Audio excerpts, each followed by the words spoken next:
All right, coming up on today's edition of the Art Marketing Podcast, I'm back with another artist interview, and I've got the very talented multi-threat artist, which is Kristin Harvey here today. And I even wrote an intro for her, which I just was telling her about off stage, which is me getting my ducks in a row and getting my process a little bit more refined. So I welcome Kristin Harvey, a vibrant abstract expressionist artist based in Tubac. Did I get it right? Tubac? Yeah, Tubac. Yeah. Tubac. Tubac. All right, so I got it wrong. Tubac, Arizona. You guys, she's known for her bold use of color and intuitive painting style. And she, I would say, creates work that bridges the gap between abstract and representational art. And it's often featuring Southwest landscapes and mystical ravens and explosive florals. And her color palette, at least what she has online, is like so on Southwestern brand, which I love. Her artistic journey has taken her from children's book illustration to video game design for Sega, which we were talking about offline. We're definitely getting into that. And teaching sold out intuitive painting workshops, which I love. So her work's represented in galleries. And she really has like an attitude, a vibe, a brand, you will, it comes through on her social media, and especially. So I want to talk to her about that, which is going to be really, really exciting. So Kristin, big picture, welcome to the show. Welcome to the show, my fellow Californian as well, because I found out she's from Fresno, and we were just talking about California a little bit offline, but welcome to the show. Thank you very much. And thank you for having me here. I'm really excited about chatting with you.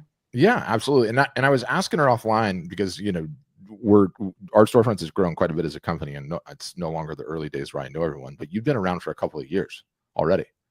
Yes, a few years. Absolutely. Yeah, it's funny because before we got started, she's like, I'm bad with dates. And I was like, oh my God, does she know how bad I am with dates? I mean, I can't remember anything. And don't tell anyone this, but I don't even know the exact birthday of my second child, as I just don't. I just don't have a mind for dates. It's like bad. It's bad. But I'm really excited to get into things. If you feel like the intro covered it, if you got something else as an intro, who you are, what do you do, throw that out there, and then we'll start diving into the various different aspects. Yeah, I just add one thing as a little bridge between my video game experience and going full-time artist painting.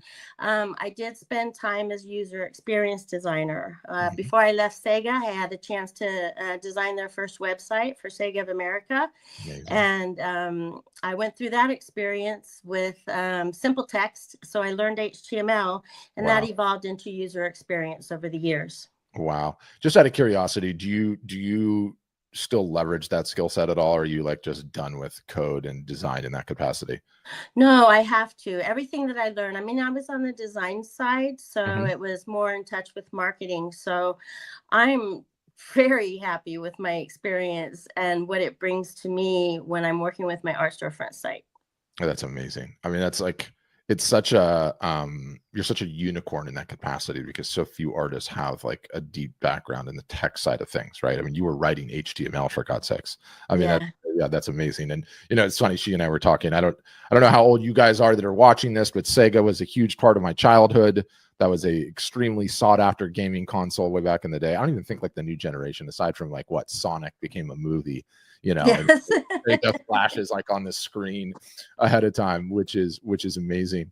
One question I always love to ask: when did it transition from day job to paying the bills being an artist? In 2022, September of 2022. Wow. It was a long journey, that's for sure. But in 2022, I finally balanced the scales enough, or tipped the scales enough to actually quit my corporate design job. And I needed more flexibility in my life as well. So it was perfect timing. When did you, just out of curiosity, when did you leave California for Arizona? Oh, gosh. Well, I left California for Rochester, New York first.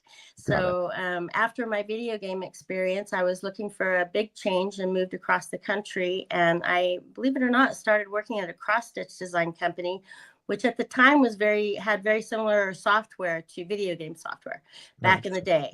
So I did that there. And then my family, in the meantime, had retired out here to Arizona from Fresno. My father got sick, and we wanted to come out here and help my folks. And so we love it so much. We have stayed, and I think we'll be here for a long, long time. Oh, that's amazing. Yeah, we love the Southwest. Beautiful, beautiful country. So Yes. even during your career, when your day job was let's call art adjacent, obviously. Mhm. Were you a working artist that entire time? Were you creating pieces and attempting to sell them on the side and when you could and everything else? Yes, absolutely. There was a probably 5 to 6 year crossover period where I Hmm. was doing both full time. Oh It wow. wasn't easy, and I started out with farmers markets here Hmm. locally Hmm. to get my paintings out there, but I was doing both full time. It was absolutely exhausting, but I knew what I was driving towards, and that was the light at the end of the tunnel for me. It was worth it. Everything was worth it. I love hearing say that. I mean, I so encourage, like, we're art storefronts. We get pigeonholed as a digital brand, sell online and passive income and all of that. But, I've long said on this podcast, like, what is the best way to sell art? In person, face to face, always has Yeah. been, always will be. That's never going away. What is the easiest way to do it? Get into a farmer's market just to give it teeth. Like, Yeah. what would you normally have to pay to get a booth at that farmer's market? Actually, it was just $20 to start $20. because yes. $20. Yes. And you Yeah, didn't just for have a booth. fancy walls or all this roll-in stuff. I'm sure you had a simple tent tarp thing and a table, and that was that. Just a table, actually, and Yeah. shutters. I used to hang my art on old shutters that I would put behind me because I didn't even have a grid wall or anything at the time, or a tent. But I live in Arizona, so weather wasn't that big of an issue. Yeah, it's always warm and sunny. And I'm gonna show off some of your work, here. I mentioned earlier, like, it's amazing to see it in a grid view and how consistent you are on a lot of the colors. Thank you. So Southwest vibes. So Southwest vibes. So you Yeah. you started out doing the farmers markets, and then Mhm. probably some shows and fairs, some legit ones that grew from there, I imagine, because that's usually the trajectory. Yes. Yeah. Yeah. Green Valley, here where I actually live, has a very large Wednesday market, farmers market that attracts people from all over. So Mhm, I started at a smaller local market, mhm, and then moved to the Wednesday market. And from there, spread my wings a little bit more and went to Art in the Park at a local park. And mhm, then to the next closest park that had Art on the Lake events. I also joined local arts organizations in Tucson to get mhm, my name out there. mhm. I will say, when it comes to getting my name out there and getting my start, though, my greeting cards is what did it for me. No way. Tell us about that. I want to hear about that. Greeting Yeah. card's amazing. Yeah. Well, I had a style that was my style has changed quite a bit over the years. Mhm. Over the past really 3 years, it took a drastic turn. Maybe we can talk about what that meant to my career and my business as I would well love for a to. while there. But what were we talking about? Greeting cards. Yes. So I started making cards because I wanted to get my art out there. Mhm. I made cards for friends at first, and I said, "These are beautiful. You should make more cards." I still, to this day, hand make my cards, even though Wow. I'm supplying 3 different stores right now. I do that because I have control over the number of designs that I can disseminate to my clients. Mhm. They don't want 100 of one design. They want 5 of one design, and then they want 25 designs. So I'm making in small batches, and I'm making custom orders for shops, but getting my name out there. I have a stamp that I put on the back of my cards. It's very simple, but it has that handmade touch, and it keeps people in touch with me. That's what started people following me. And now my cards are very sought after here in town and up in the foothills where I sell as well. So Wow. that's what really got my name out there and started getting me followers. How are you handling the printing side of that? I just have an HP printer. There's a little trick that I do in that Mhm. I don't print straight onto cardstock because I tried doing that. Cardstock quality when it comes to color does not perform well. Doesn't So hold up. Mm. yeah, I use a more expensive, a better quality, high quality paper that captures my colors the way I intend them to look. Mhm. And then I transfer that, I cut that out and I transfer it to cardstock that way. So they're even heavier Wow. duty. And then Wow. I cellophane each card as well. So it takes its toll. I Yeah. could branch out on that if I wanted to. And I've thought Mhm. about many times starting a card business, but that's not where my passion lies. Yeah, and I've got people asking what your name is on Instagram. You guys, what I'm going to do is I'm going to just I'm going to at pin her IG handle. So that's in there now.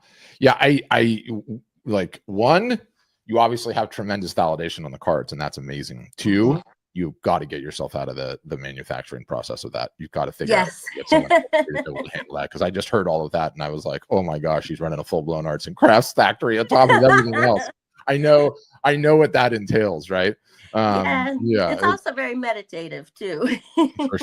for sure. But wow, like the printing, the cutout, then the gluing, and then into the individual cellophane, that's insane. What do you sell them in batches of 25, batches of 50? What? A typical order is probably about 80 to 100 cards. Wow. And what do you charge for that? Yeah, well, I'm still in the $3 wholesale price, because when you sell wholesale, so I make it up in volume. And again, I'm not in the card business to make money necessarily. I'm in there to get my voice out there. Yeah, that's so smart. It's so smart you said that. You probably haven't heard me rant on this, but like when I rant about pricing and how important pricing is, right? And whenever an artist hears the terror-inducing P word of pricing, right? They immediately think like charging for what they're worth and everything else. And it's not that. It's having a range. And the reason you need a range is because not everyone's ready to buy wall art all the time. And the reason that you need a range is that you need to open yourself up to impulse purchases, right? Like, hey, I just met Kristin. She's got a great attitude. I really like her. I'm not ready to invest $750 on a piece right now, but I am definitely willing to spend $100 on some cards. So at the end of the day, like, it's just advertising. Yes, absolutely. That's how I treat it.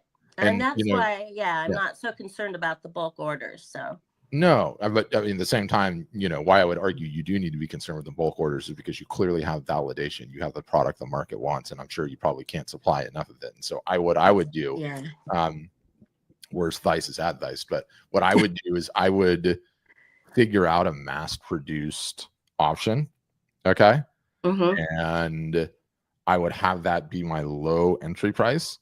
And then I would probably raise the price on what you're doing times 2, times 3, and make that like the really boutique-y special 100% by hand, one. That's totally what I would do.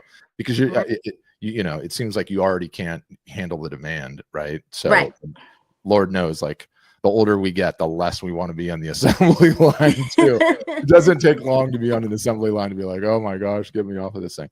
But I love that you have that in your mind. That's amazing. And the one thing that I would say, and I say this all the time, and it bears repeating, the number of new customers an art business acquires per year is one of the most important metrics that is predictive of the future revenue possibility capability of that business. Okay. And the nuance in that statement, the number of new customers you acquired per year does not have a dollar amount associated with it. A new customer is just a transaction. And the meta of it is you make a transaction, you have someone that has your product, and you have a way to contact them in the future. That's all that matters, right? So the number of new customers you acquire per year, and any artist that's out there, like I bang the drum all the time, you have to have inexpensive non-wall art as a part of the lineup, because when you do, the sheer number of customers that you acquire per year versus like, how many pieces are you selling a year versus how many sets of gift cards? Like you're acquiring hundreds, I'm sure, of additional customers every single solitary year that you can market to because you tick this box.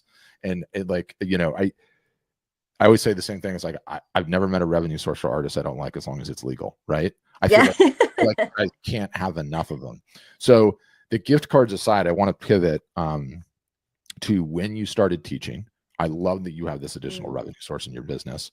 All over you guys, if we look at her Instagram, like she's not teaching to small audiences here. And some of these things that I see, I mean, you've got a ton of people that are showing up for these things, and it's all over your Instagram. So that I love that you're doing this. So talk to me kind of about the frequency. I'm interested in the frequency and a little bit of the backstory. And then I'm very, very interested in, have you contemplated taking it online and digital and being able to serve a bigger audience and or not? So that's kind of my questions there. Okay.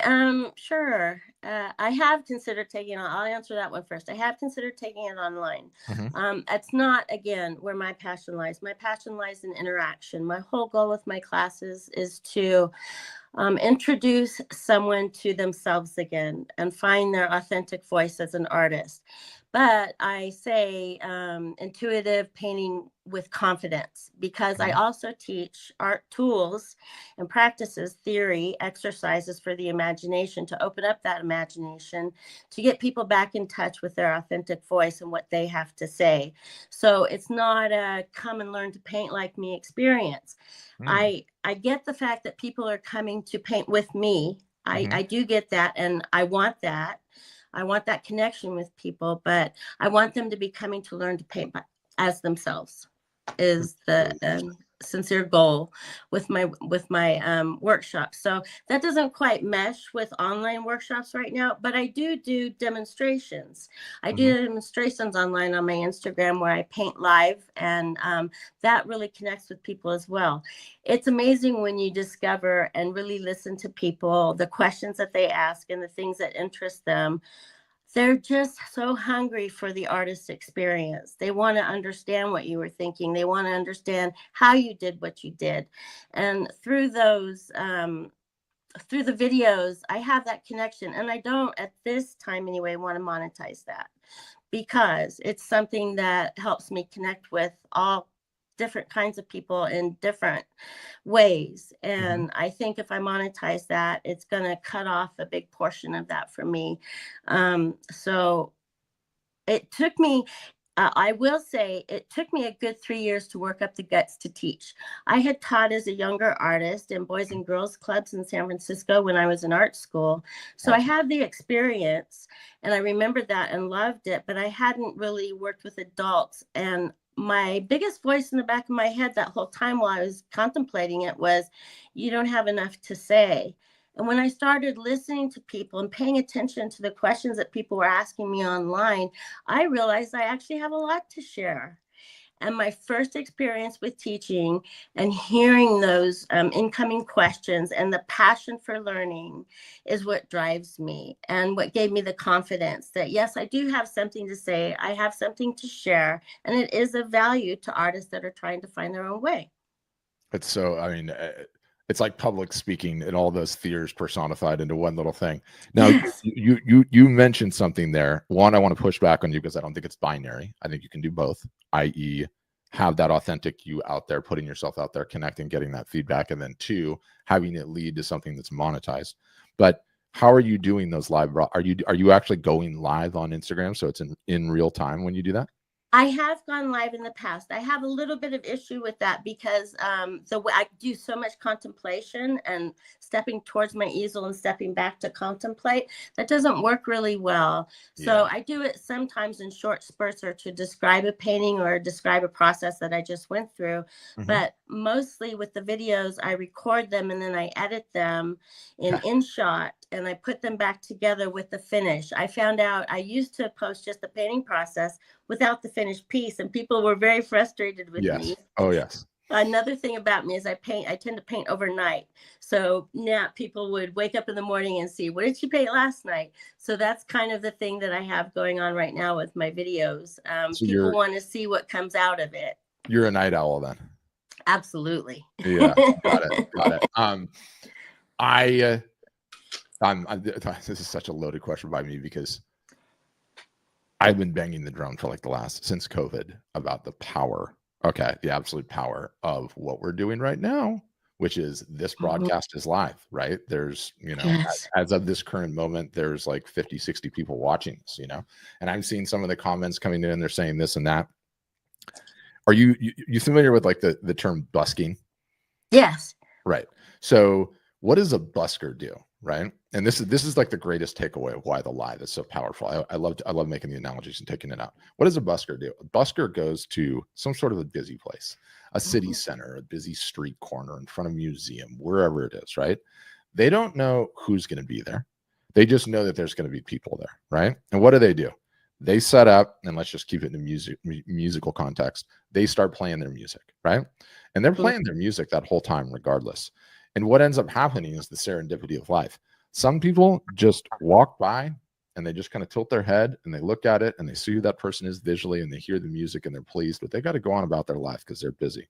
Some people stop for a minute and they check it out and they nod their head to the music, and that's really cool. And then they've got to go about their life and then they leave. Some people will stay for a song or 2 or 3 and be like, wow, that's really cool. I got to come back. Some people will stay for the entire set and then go put some money in the guitar case and maybe buy a CD. Do they still do CDs? I don't know. Anyway, that's the analogy of how powerful the live broadcast is. Okay.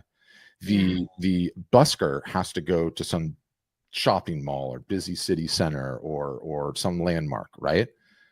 In today's day and age, Instagram is the busiest city center in the history of the world. Yes. Okay. You show up, you turn that camera on, and you start doing your thing. And then you just wait for the serendipity of what happens as a result of that. And it's so incredibly powerful, the extra juice that you get out of doing that and having that experience, even just what's happening right now. Like all, you know, I'm an AI super freak, so I figure out how to get all of the stats out and I look at everything. And it's like, I'll do these live broadcasts and I'll get anywhere from like 350 to 550 unique people that tune into that broadcast during the course of that time, in that busker analogy, right? Some people go cruising by really, really quickly. Some people hang for a little bit. So I strongly, strongly encourage you to go back to live for a number of different reasons. One, editing after the fact, ain't nobody got time for that. Okay. You don't have time for that. Two, there's a camera that I'm going to send you a link to that is inexpensive. It's like $300 and it has very good AI tracking. Okay. So what it does is it will just follow you around. Okay. I have it. I could turn it on right now just to show you, and I will show you just to punctuate it. I'll turn on the AI tracking, and it's like, if I move over here, right? And it will do that. It will do that for you. And I'm sure that just broke my green screen a little bit, but it will do that for you the whole time. Okay. The whole time you're doing your thing. If you're going up to the canvas and you're popping back and you're doing this, and it's a very good, I forget what the name of the microphone is. I should know this anyway. It would pick up all of the audio, and it would just be the serendipity of getting that extra ROI of you're doing it already. Just do the busking. And let me tell you, artists are not usually night owls. Said no one ever. You would be surprised, even if it's like 10 or 11 o'clock at night, just how many people would end up joining that, right? Yeah. And I'm literally going to force this upon you, okay? Because I'm so passionate about this. I'm going to list all the technology, the software. And do you have a laptop or do you have a desktop? Both. So you would just use the laptop with the camera right there, and you know, on like a stool or whatever, and you could walk right up to it and read some of the comments, you know, and add that into your juice, reply to a couple of them, walk up. I already know your personality. You would kill it. You would absolutely kill it. So I don't think it's binary. To circle back off that tangent, I don't think it's binary. I think you could do both.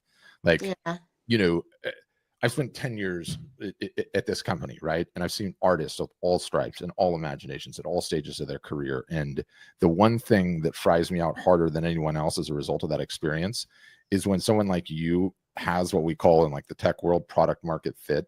Said another way, demand. People want what you have. And then you're just not reaching a big enough audience with it, which I want you to do. And the reason that you have to do it is that you owe it to everyone else that is struggling like hell to find it. Yeah. You know, it's so hard.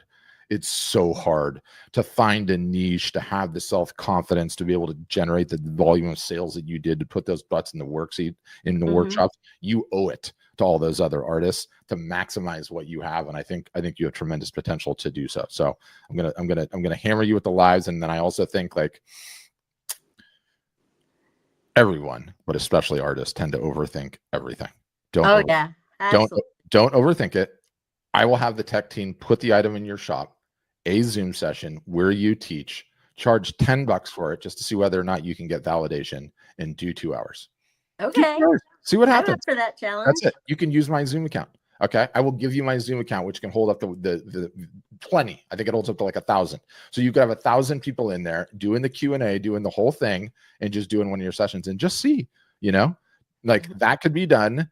One email to your list, scheduling the event in Zoom, throwing it in your store, put it for $5. I don't care. Just go and see whether or not it's something that people would really like. Because, you know, the other takeaway I had is like, it's sort of like when you go to like, what are the Sur La Table or whatever the other one is, where you like book one of those like cooking experiences, you Oh know, yeah.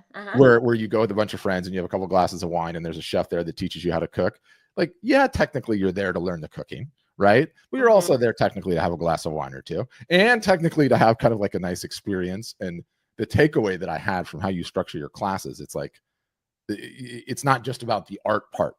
No, You've got more of an experience going on. And absolutely. did you arrive at that right away, that vibe, or was that like through iterations? Well, I've taken workshops myself. I've been Mhm, inspired by other teachers that are doing it out there in live workshop scenarios. mhm. And I kind of took a lot of that to heart and as my inspiration when I first started. So I go ahead with the next one. I don't know how to speak to that for sure right now. Yeah, you're still shy about it, but I think you guys got to give her a follow on Instagram and see like her entire vibe, because she just comes off as so authentic and it's so uniquely different, right? And you know, I get so excited when there's multiple revenue pillars, you know. Yes. And in your business, I'm hearing the cards, a big one. We got our prints, the big one, the originals. You're in galleries, which is what I want to get to next. But then you've also got the teaching, right? Like, Yeah. where is it written that because you have this creative talent that like you have to be pigeonholed in to be just this or just that? And I feel like artists do that to themselves all the time. It's like, no, like that creative talent could go so many different directions. How can we monetize it? And how can we make it so you can feed your family? Like, it's not any more difficult than that. No, and when I first started out, I was absolutely of the mindset that let me just get my artwork out there, get a response, Mhm. start seeing what people feel when they see it, etc., and get my voice out there. I'm sorry, I'm getting a little nervous, so Oh, don't talking be, about don't some be. of this stuff. No, it's great. It's great, and the fact that you're nervous and authentic is important, because let me tell you, everyone that's watching this is nervous too. Like Yeah. it's a really really hard thing to do. Well, let's pivot to the gallery thing. So Okay. I noticed on your website you're in several different galleries. So one, I want to hear how that came about. Did they find you? Did you find them? How did that transpire? And then secondarily, how are you navigating both being in galleries and then being able to sell directly on your website? Everybody always asks, like, how do I do that? Like, if I'm in a gallery and I want to start selling on, like, it, you know, everyone is curious about that. Yeah, well, one thing I don't do is I don't sell originals online at this time. I used to do that, Mhm, but when I went into a gallery, I decided that this was the route that I wanted to go. mhm, I started the first gallery that I went into is actually the gallery that I'm in now. I tried some others in the meantime, but mhm. fortunately, the gallery that I am now have a submission policy online on their website. So I simply went and I submitted my art. I Mhm. got a good response. Someone gave me a chance there. Okay. Tried a few of my early pieces, very early pieces. I wasn't ready yet. I didn't know all the rules. I didn't understand how to play the game necessarily. Mhm. So it didn't go all that well at first. But I tried, then I took a step backwards and I went into arts organizations galleries. Okay. So collaborative galleries Mhm. to get the experience and understand the difference between selling at a gallery and selling yourself online. I don't sell originals online for two reasons, because it would be a conflict with the Mhm. gallery Mhm. right now. With my relationship with them, I don't want to impede that right now. And I'm getting good traction. I'm getting good sales. Mhm. I have struggled keeping them loaded with inventory at this time. So it's working for me as it is. But I tried some different galleries as well in between and learned more and more and more. And then I went back to that gallery because it's more of a higher end gallery and it's my goal gallery Mhm. all along as far as local galleries go. And I just discussed with her, I had had some experience at another gallery in Tubac, and it was a learning experience. I went back to the gallery, shared that experience, told her what I was looking for, and we said, let's give it another shot. And it's been great since. So, but not selling originals online, but I do sell them through Instagram, through showing my work. Mhm. So I have to know and I have to track and understand where my leads are coming from. So I always ask someone first, where did you first see my art? Because Mhm. perhaps they did see it at a gallery. at the gallery, and then they came through Instagram to eventually find me. I honor that relationship with the gallery. Yes, it's a challenge financially, yes, but I am in that part in my career right now, especially with my style change a couple of years ago, kind of had to start over there, that this is what I want to do, and I want to get my work out there this way, because I was finding a lot of positive reaction to my work online. Yes, no problem there. But I wasn't getting the sales because I wasn't finding my audience that had the money to purchase. Got it. Yeah. It's always a sticky road, but you know, I'm obsessed with like the rule of thirds. Okay. And I just visually, I think it's so impressive. And it's like, I look at your site and you've got bestsellers, fine art prints, painting workshops, right? You've got your big three here, and your bestsellers just links. Oh no, the bestsellers is there, but you have originals, I should say. That's what I meant to say in the rule of thirds. Look, very neat, very clean. Here's the galleries. Go ahead and call them, you know, or you can come see me in person, in which I imagine you would potentially do the split, not do the split. And then you've got all of your prints, and then you've got all of your painting workshops. It's just like nice and clean and delineated and just very, very simple to understand. So I really like that aspect of it. If somebody is new, or just getting started, or earlier in their career, and they're contemplating navigating that entire gallery landscape, what advice would you have for someone at that stage?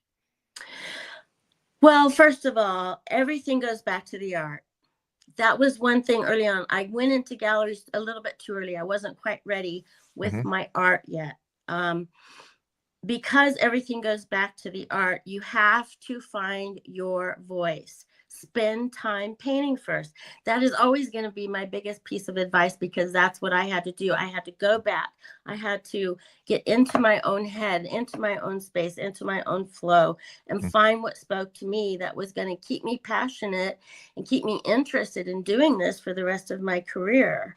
And once you take that time, because I hear so many artists struggle with, I can't find a style. I don't have my style.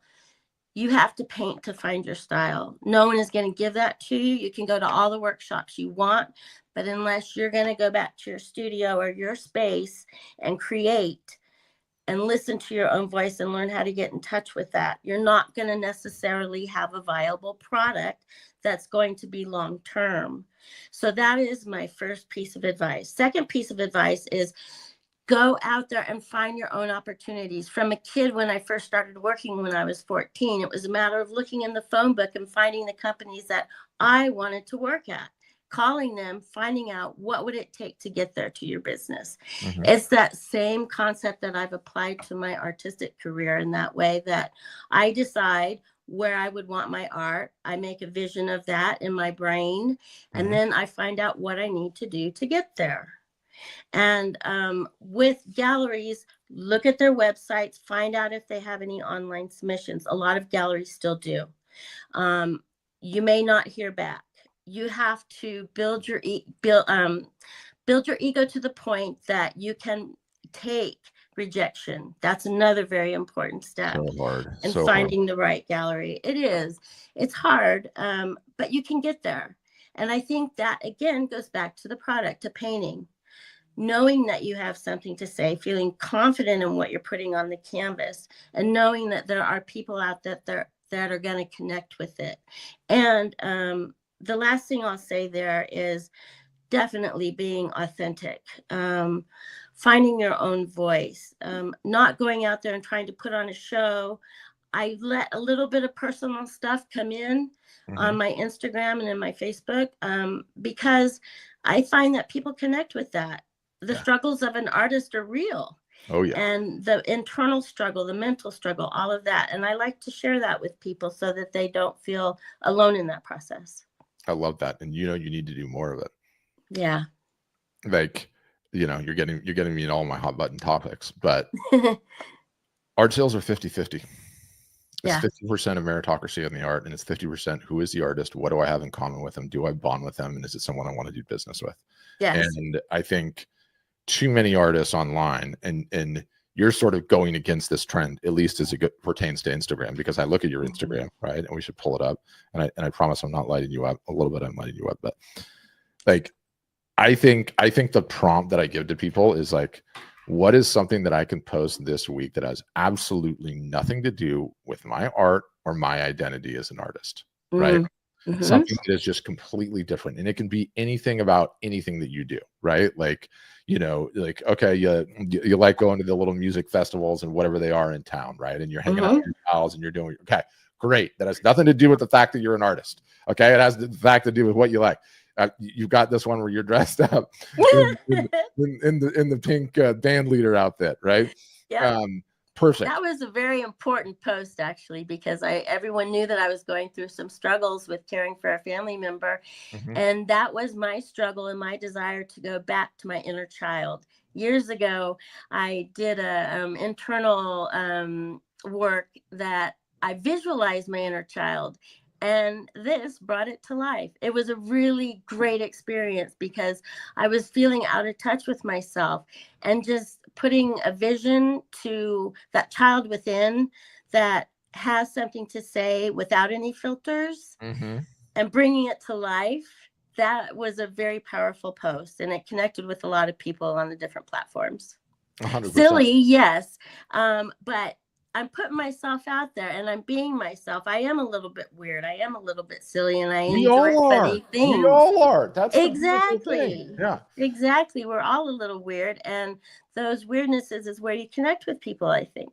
100%. And it's like, it gets to the heart of the matter, which is, you know, I could argue 9 ways to Sunday from being a long-time digital marketer and understanding the way algorithms work and how you get engagement, when you get engagement, what changes, and how important it is to have different types of posts because they go after different types of audiences, right? So I don't post about your art all the time, but I don't even need to make that argument because we can table that argument.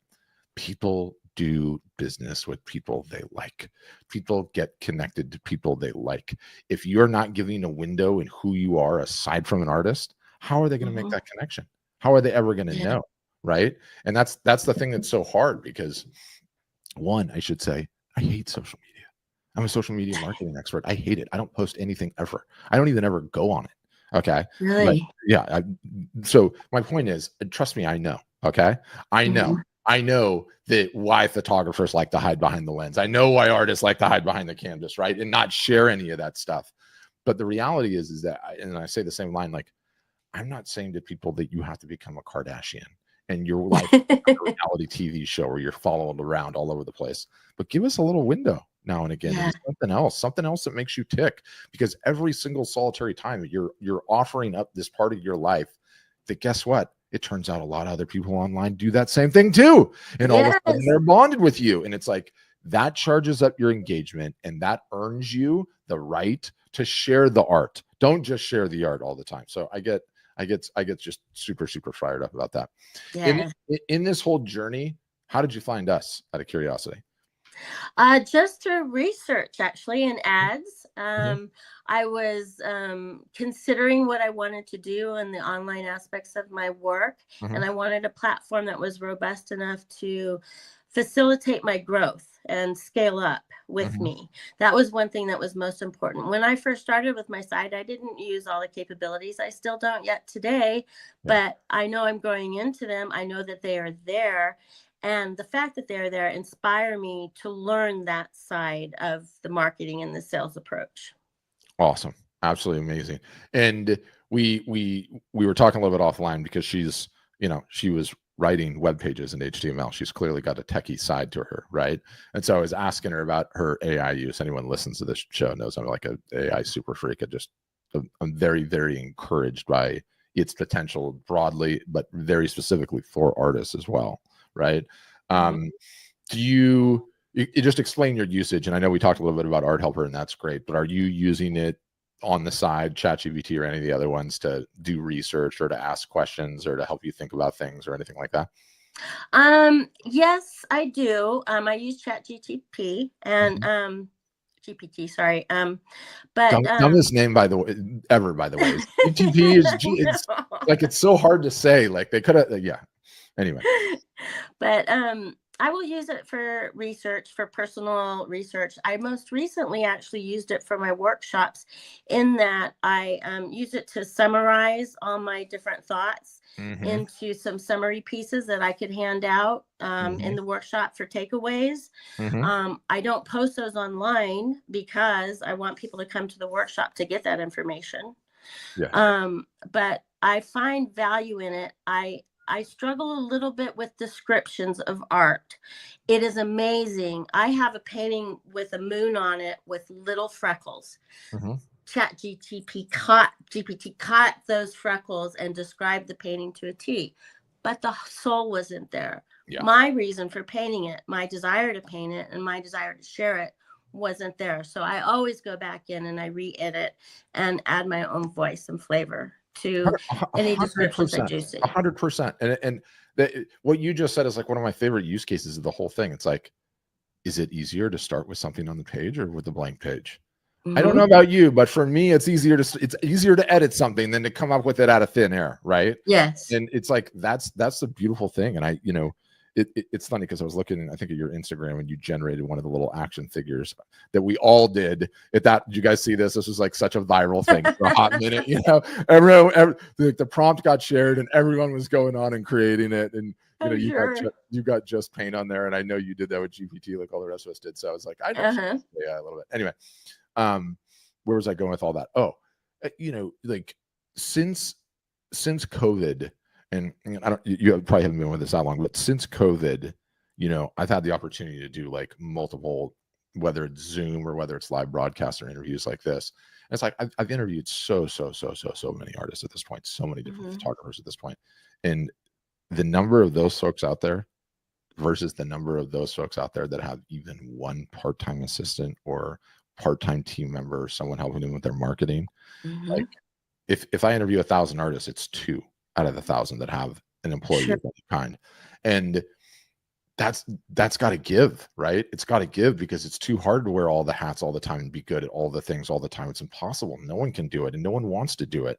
And I look at the promise of AI.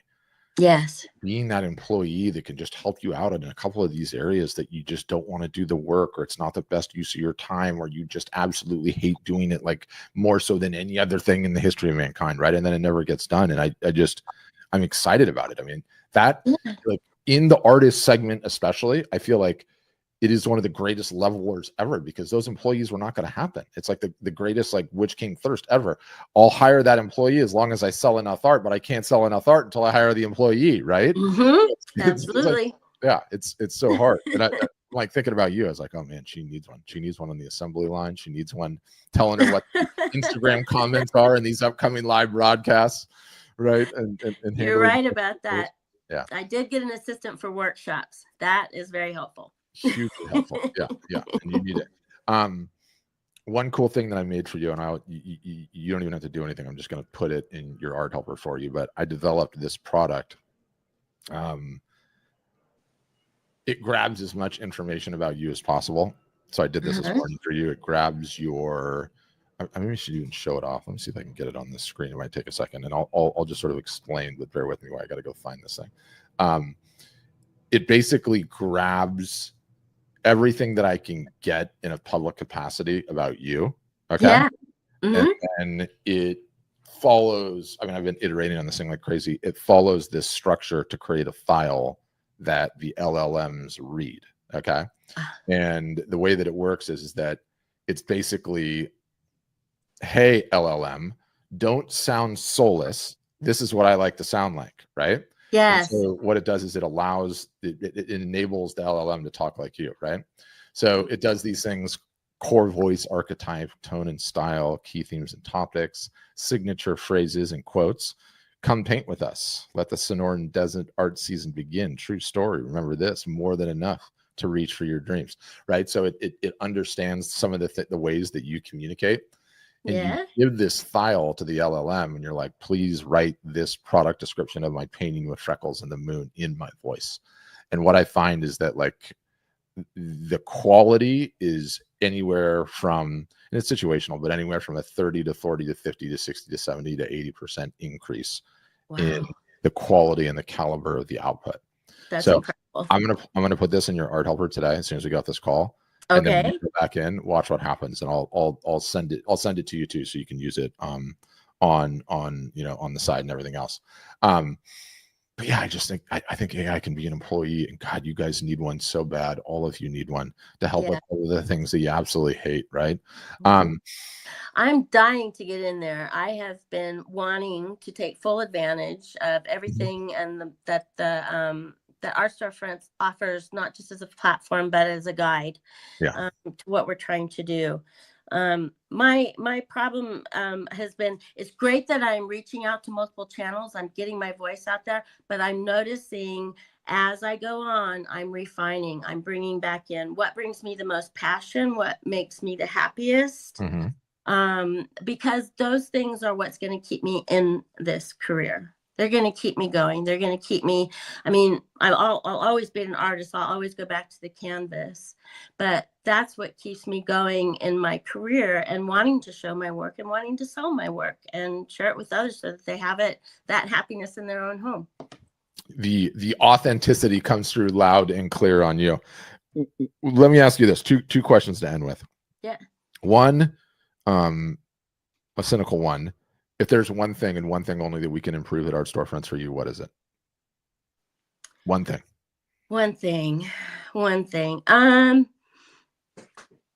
Back end quirks. Yeah. UI, UX, and the way the database works, I assume.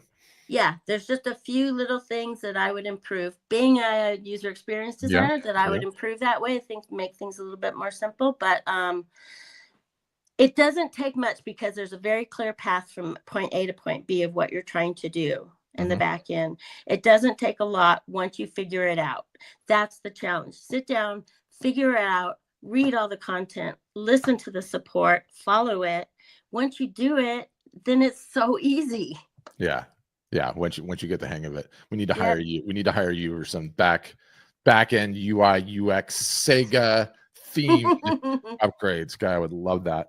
And then the other thing that I'd love to ask is, like, what would be the advice that you would give to just starting out, Kristin, that you've learned after all these years doing it? What would you tell that young artist these days? Stay true to yourself. Stay true to your authentic voice.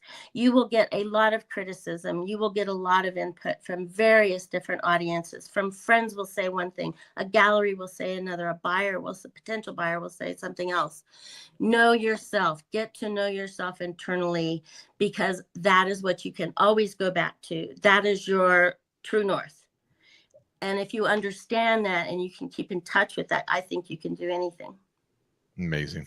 Can't end in a better place than that. You guys, you can find, anyone that's watching this after the fact, obviously in the show notes will be a link to her Instagram account. Obviously in the show notes will be a link to her website. Ideally, in a perfect world, by the time this thing's published, there will be a link to her upcoming either $5 or $10 Zoom workshop that you can join, or you can see her doing live broadcasts on Instagram as I keep needling her to do that. Otherwise, your Instagram handle, it's pinned in here, but for everyone else, it's Kristin with a K, Kristin, CRE8S. Kristin Creates. You can find her on Instagram. You can find her website in the link tree and all of her things in there. But Kristin, great interview. I think that was going to be inspirational and motivational, and the authenticity absolutely shines through. And thanks so much for taking the time today. Thank you so much for this opportunity and for all that Art Storefronts provides us artists. It's absolutely amazing, and I'm really happy to be there. Oh, you're the best. You were very complimentary. We appreciate that. All right. For everyone else, thanks for listening. And as always, have a great day. Thank you.